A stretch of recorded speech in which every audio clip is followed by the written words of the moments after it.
Turn to Laura Ingraham, who joins us from Washington, D.C., where she has had on her thinking and rhyming cap. Laura? Fox and Friends. All right, ready. Fox and Friends, the American way, where it's a tea party every day. Nicely done. How are you today? I'm doing great. How are you? I'm doing okay. Hey, last time you were on, you were talking a little bit about Health and Human Services nominee Kathleen Sebelius, who was the governor of the great state of Kansas. We heard a little while ago that she'd had some tax trouble. Now we find out she kind of has lowballed how much money she has received from a rather controversial figure.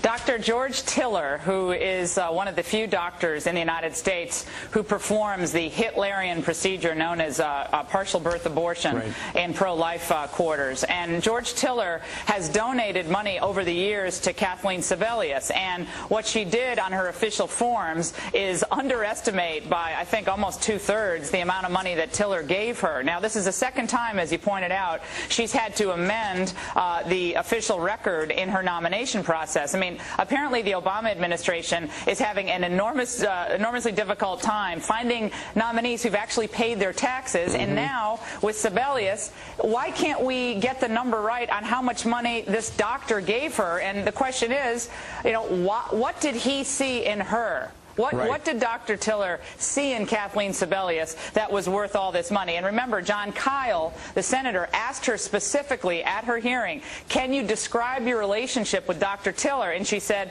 I have been familiar with Dr. Tiller for many years because he lives and works in Kansas. Then she went on to say $12,000. It turns out, obviously, it was a lot more money than that. Republicans really have to say that this nomination has to at least slow down, and the nomination should not survive this. This is just ridiculous. 2 times? Come on.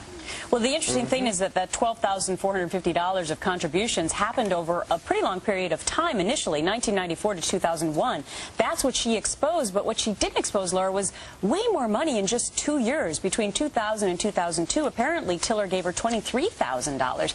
So it looks as if his contributions are going up over the years, which would also beg for a lot of answers for questions. Right, and that, Gretchen, was for the PAC that she set up to help other Democrats run for office. So, again, this is money coming from a man who participates and is proud, as he said, of what he does with these late-term abortions. And everybody who's listening to this show, it's in the morning. I won't go into the details of what happens at these, but he is still not out of the legal hot water here. I know his indictments failed, but the state, I understand, is appealing the case now because he still is not coming forward with a second opinion. Every time he carries out one of these procedures, he's supposed to get a second opinion. It turns out the second opinions were within his own practice, and you would imagine that there's a conflict there. Is the governor, or should the governor be in hot water herself for not disclosing this stuff at this point?